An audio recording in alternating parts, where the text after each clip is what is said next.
कैसे हैं आप सब। I hope you are well and doing great in your life. तो यार आज के इस वीडियो में हम इलेक्ट्रिसिटी पार्ट 6 कर रहे होंगे। हम ऑलरेडी 1 to 5 चैप्टर्स नहीं, इलेक्ट्रिसिटी के पार्ट कर चुके हैं। अगर आपने नहीं देखा है तो please touch the I button.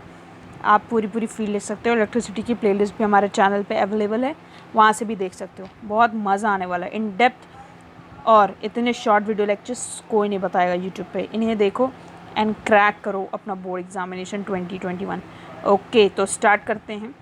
अगर सबसे पहले सब्सक्राइब नहीं किया है तो चैनल को सब्सक्राइब कर दो और नोटिफिकेशन बेल आइकन को ज़रूर प्रेस कर देना ताकि तुम लेटेस्ट अपडेट के बारे में जानते रहो।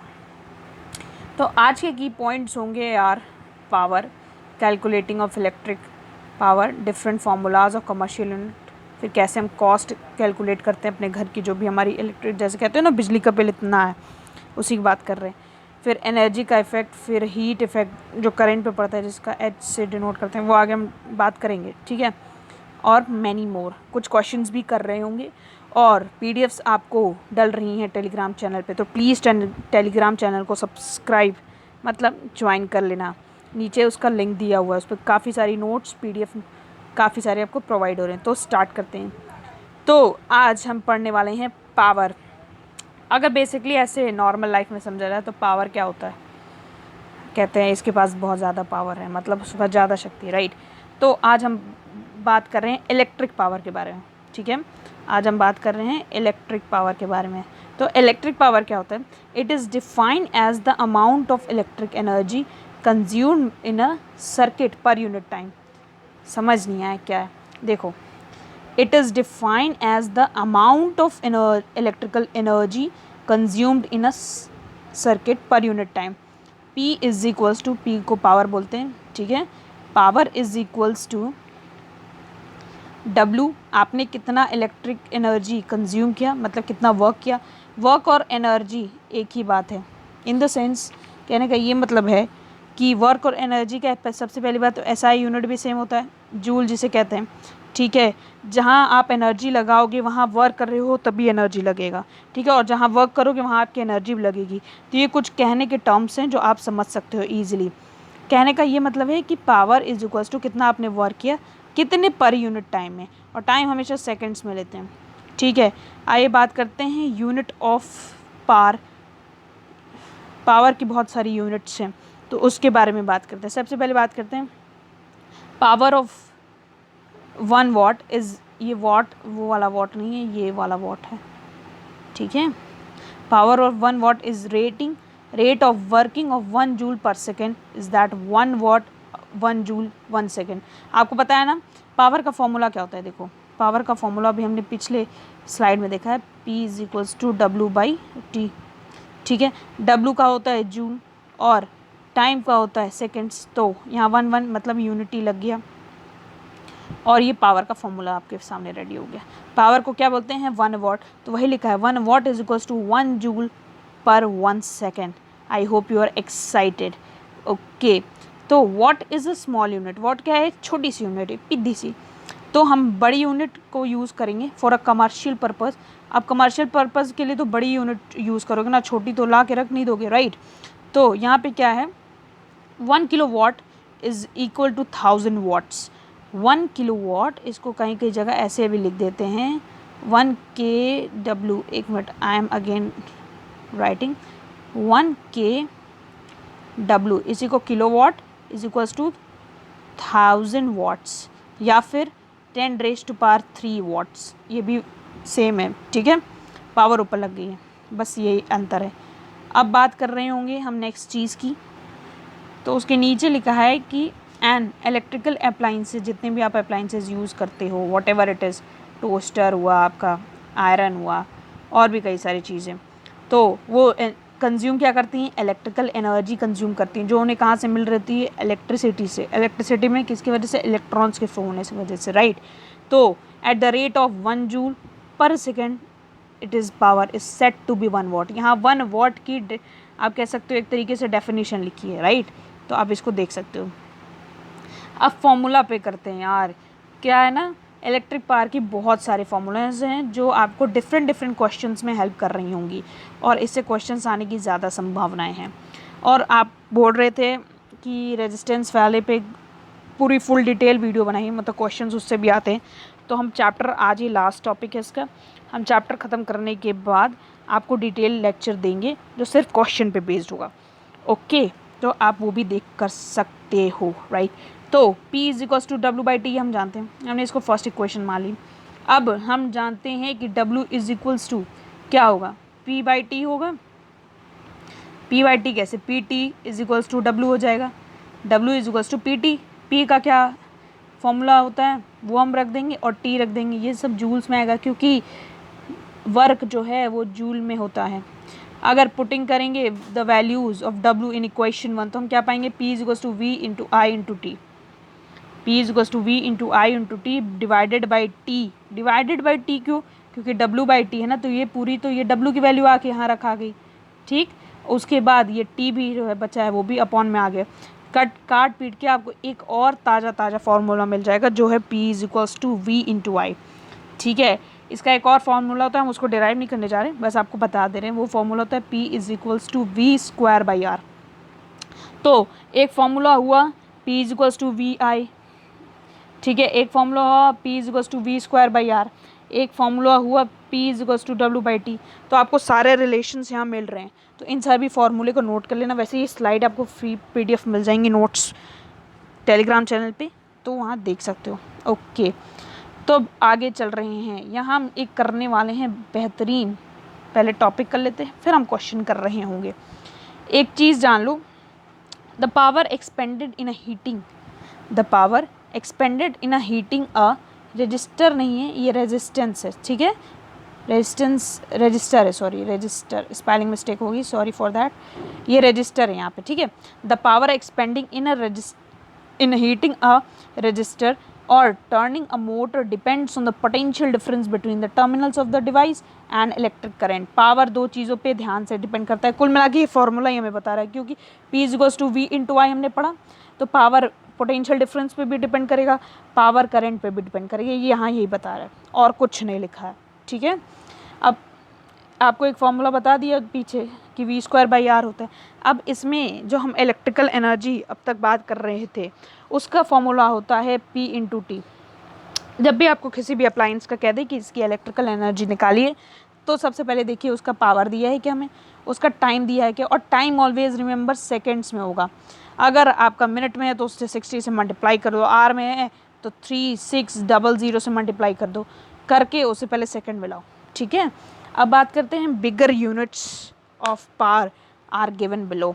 तो जितनी भी बड़ी यूनिट्स हैं पावर की वो नीचे दी हुई हैं, यही बड़े कमर्शियल प्लेसेस पे यूज़ होती हैं और ये यहाँ से MCQ पूछने के चांसेस ज़्यादा हैं, ठीक है। तो ये पॉइंट मार्क कर लेना। देखो 1 किलोवाट होता है 1000 वाट्स, अभी आपको पीछे बताया। 1 मेगावाट होता है 10⁻⁶। मेगा मतलब 6, तो वही यहाँ है।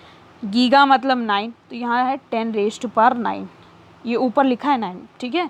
10⁻⁹ वाट्स। किलोवाट 1000 वाट होता है। 1 मेगावाट = 10⁻⁶ वाट, ठीक है। और 1 गीगावाट होता है 10⁻⁹ वाट्स। अब एक प्रैक्टिकल यूनिट होती है पावर की जिसको हम हॉर्स पावर बोलते हैं, राइट। तो ये हॉर्स पावर की वैल्यू होती है 746 वाट। 1 हॉर्स पावर = 746 वाट। तो ये मे भी आपके MCQs में पूछ सकता है, राइट। तो चलते हैं आगे। कमर्शियल यूनिट होती है पावर की या फिर इलेक्ट्रिकल एनर्जी का लो, वो होती है किलोवाट, ठीक है।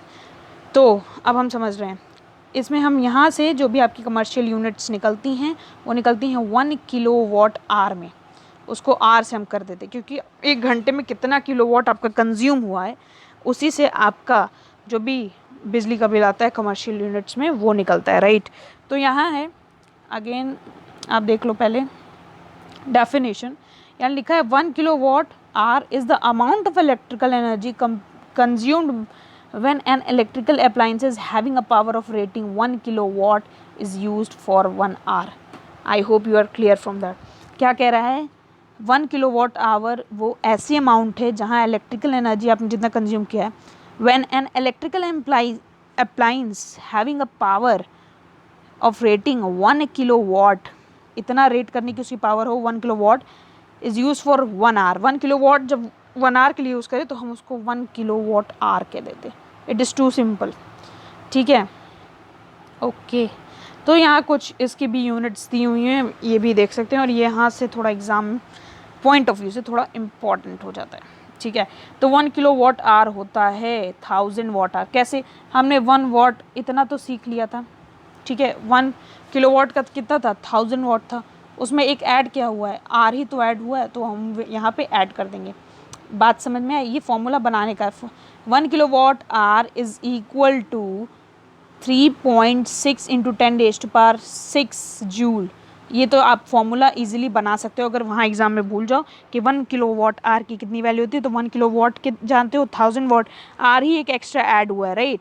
आर जो एक्स्ट्रा ऐड हुआ है, ठीक है। तो आपको यहाँ तक बात समझ में आ गई होगी कि 1 किलोवाट आवर की वैल्यू होती है 3.6 इंटू 10⁻6 जूल। तो अगर आपसे कभी कोई बोले कि बताओ ये जो अप्लाइंस दिया हुआ इलेक्ट्रिकल अप्लाइंस वो कितना यूनिट कंज्यूम करेगा, आपके यहाँ जो भी बिल आता है तो वो यूनिट आता है कि हाँ हमारे घर में इतना यूनिट गया है, मतलब इतना यूनिट कंज्यूम हुआ है, राइट। तो यहाँ पे है वॉट इंटू आवर्स अपॉन 1000, वो कितने वॉट का है, कितना आर उसने चला है, मतलब 1 आवर से हम लेते हैं वैसे भी, ठीक है।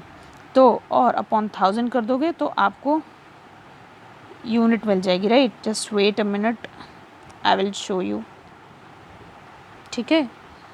आई होप आपको क्लियर हो गया होगा। तो चलिए चलते हैं नेक्स्ट स्लाइड पे। यहाँ हम एक क्वेश्चन कर रहे होंगे, तो क्वेश्चन को बहुत ही ध्यान से देखना। Okay, let's begin with question. कहा है कि एक इलेक्ट्रिकल हीटर है जो करंट 10 एम्पियर ड्रॉ करता है, उसमें अगर 220 वोल्ट की सप्लाई है। What is the cost of the heater? अगर वो 5 आवर चलता है every day for 30 days, cost of 1 unit अगर इतना है तो वो कितना कॉस्ट हीटर कर रहा होगा, राइट। ये हमें बताना है। तो चलिए क्वेश्चन को स्टार्ट करते हैं। अगर क्वेश्चन नहीं समझ में, आई एम अगेन टेलिंग यू। देखो क्या कह रहा है, आपके पास एक अप्लाइंस है जो इलेक्ट्रिक हीटर है, राइट। तो वो करंट जो ड्रॉ करता है वो 10 एम्पियर का करता है, उसमें जो वोल्टेज सप्लाई है वो 220 वोल्टेज है, ठीक है। आपसे पूछ रहा है वो उसका कॉस्ट मतलब प्राइस कितना होगा उस हीटर का अगर वो 5 घंटा डेली चलता है 30 दिनों तक के लिए, और 1 यूनिट की कॉस्ट है RS 5.20, ठीक है। एज वी नो पावर का फॉर्मूला होता है V/I। पावर के भी जो 3 फॉर्मूले हैं आपको पता होना चाहिए, कहाँ कहाँ क्या क्या अप्लाई करना है हमें। V/I क्योंकि हमें करंट दिया हुआ है और वोल्टेज, तो हमने उससे क्या निकाल लिया? पावर निकाल लिया। It is your power 2200W, ठीक है। अब आप देख रहे हो उसे किलो वॉट में करना है, ठीक है, क्योंकि तभी तो हम किलो वॉट से किलो वॉट आवर में पहुँचेंगे, ठीक है। तो हमने किलो वॉट करने के लिए उसे कहा 1000 से डिवाइड कर दिया, तो ये 2.2 किलो वॉट्स आ गए। यहाँ तक बात समझ में आ गई होगी। फिर हमने क्या किया? इलेक्ट्रिकल एनर्जी का फॉर्मूला लगाया, ठीक है। तभी हमें पता चल पाएगा कि उसने कितना एनर्जी कंज्यूम किया है, फिर हम उससे पैसा निकाल लेंगे। इलेक्ट्रिकल एनर्जी का फॉर्मूला होता है E=P/T। P हम ऑलरेडी निकाल चुके हैं, T है हमारे पास 5 आवर, और अब आप 1 डे के लिए निकालोगे तो 2.2 इंटू 5, तो आपके पास आ जाएगा 1 किलो वाट आवर। अब आप यहाँ बोलोगे कि हमने इसे 5 आवर को सेकंड में क्यों नहीं किया? क्योंकि बच्चे हम इसके थ्रू किलो वाट आवर में जा रहे हैं, और आर में आपको दिया हुआ है, P दिया हुआ है, तो आप इजीली किलो वाट आवर में निकालोगे। किलो वाट पावर की यूनिट, ठीक है, और टाइम की यूनिट आर हो गई, तो आपको पूरा मिल गया किलो वाट आवर में, ठीक है। अब एक दिन के लिए हमने निकाल लिया कि वो 11 किलो वाट चल रहा होगा, 30 दिन के लिए 330 किलोवाट, 30 से मल्टीप्लाई कर देंगे। इसी किलोवाट को हम यूनिट भी बोल सकते हैं, ठीक है। इसी किलोवाट को हम यूनिट बोलते हैं। बात समझ में आ गई होगी। तो cost of 1 unit of electricity हमें 5.20 दी हुई है, तो जब हम 330 यूनिट्स ऑफ इलेक्ट्रिसिटी का करेंगे तो 330 से मल्टीप्लाई कर देंगे, आपके पास आ जाएगा 1716। Is it clear to you? Okay, ऐसे ही क्वेश्चंस आते हैं। और एक और ऐसा क्वेश्चन आता है कि आपको जैसे आप NCERT उठाओगे तो आपको बहुत सारे क्वेश्चंस मिलेंगे, उसको सॉल्व करना, और जो हमारे टेलीग्राम चैनल पे क्वेश्चंस जाएंगे उसको तो बहुत सॉल्व करना ही करना है, राइट।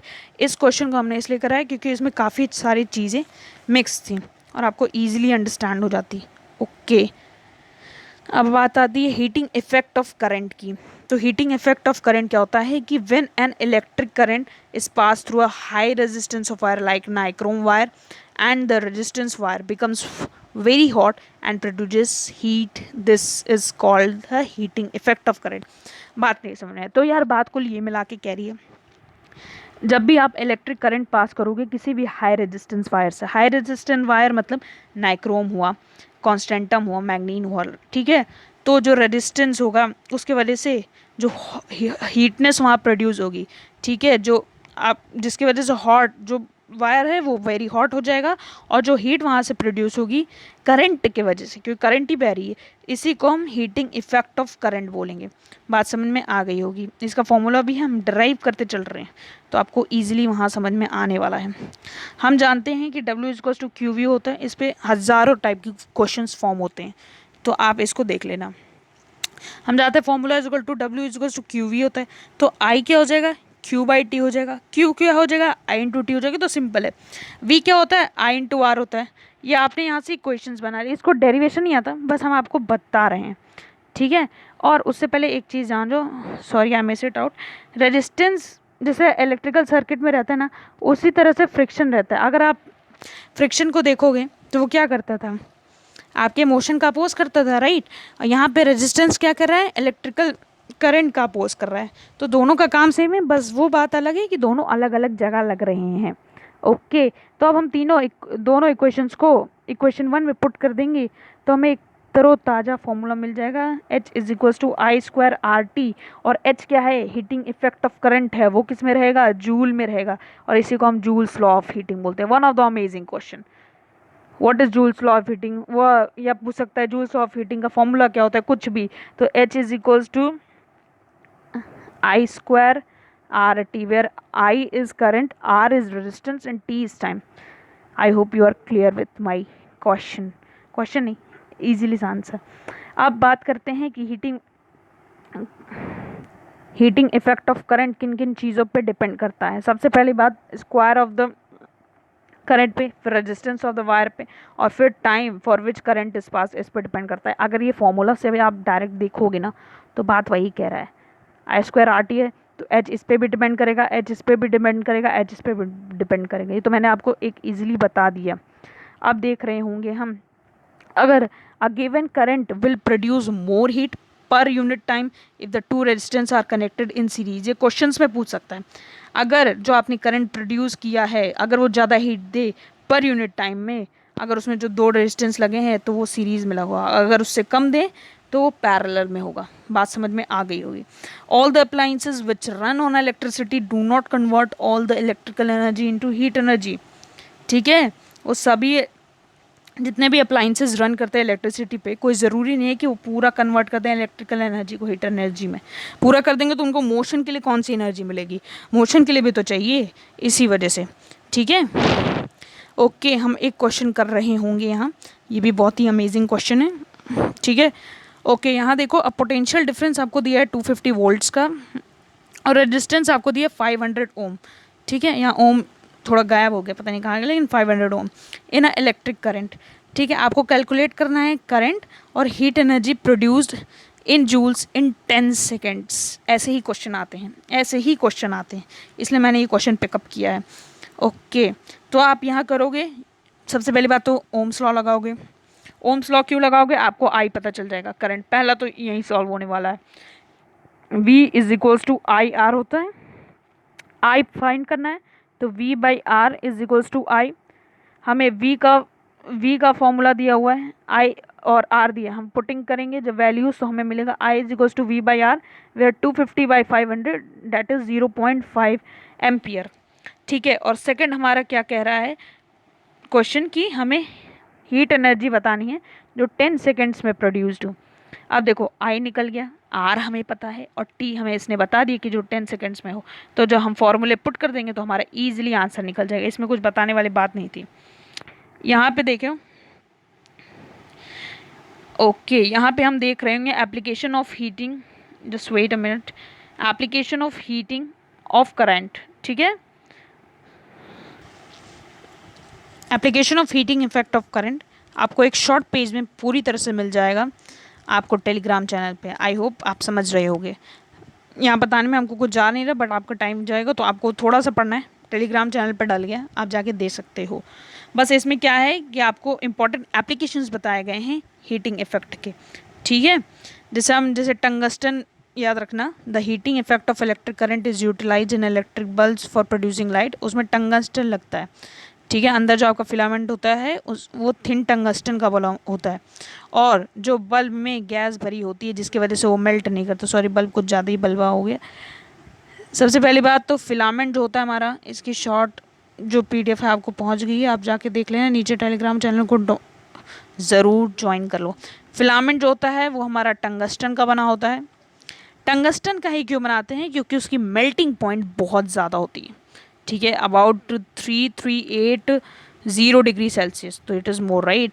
और दूसरी बात जो आपको यहाँ बतानी है वो ये है कि जो भी आपका बल्ब होता है, जैसे मान लो ये बल्ब है, सॉरी फॉर दैट, बल्ब कुछ ज़्यादा ही उल्टा सीधा बन रहा है, तो इसके अंदर जो गैस भरी जाती है वो होती है ऑर्गन की या फिर नाइट्रोजन की, ठीक है। तो ये चीज़ें ध्यान रखनी, क्योंकि ये अनरिएक्टिव गैस होती हैं, तो आपस में मिक्स नहीं हो सकती हैं। आगे प्रोटेक्टिव लेयर का भी है कि हम प्रोटेक्टिव लेयर ट्यूबलाइट्स में क्यों यूज़ करते हैं, फ्यूज़ वायर क्या होता है, वो सब बात की बात है, इससे ज़्यादा क्वेश्चन नहीं आता, बस आपको ध्यान रखना है वही सब। ओके, तो यही वीडियो समाप्त करते हैं। Thanks for watching. अगर अभी तक चैनल सब्सक्राइब नहीं किया है बॉस, तो क्या करो, जल्दी से सब्सक्राइब करो और शेयर करो फ्रेंड्स को, क्योंकि हम बहुत कुछ बड़ा लेके आने वाले हैं, धमाका होने वाला है, राइट। तुम्हारा 2021 फोड़वा के रहेंगे। Okay, that's all for today. Please subscribe the channel and join the Telegram group. हमारा पहला टेलीग्राम ग्रुप भर गया था, इसलिए हमने जितना हमने रखा था अपना रेशियो, उसी हिसाब से हम दूसरा टेलीग्राम स्टार्ट किए हैं। उन बच्चों को पहले वीडियोस मिल जाती हैं because they are some for paid, and आपको हम फ्री में प्रोवाइड करेंगे on YouTube. Okay, that's all. जय हिंद, जय भारत।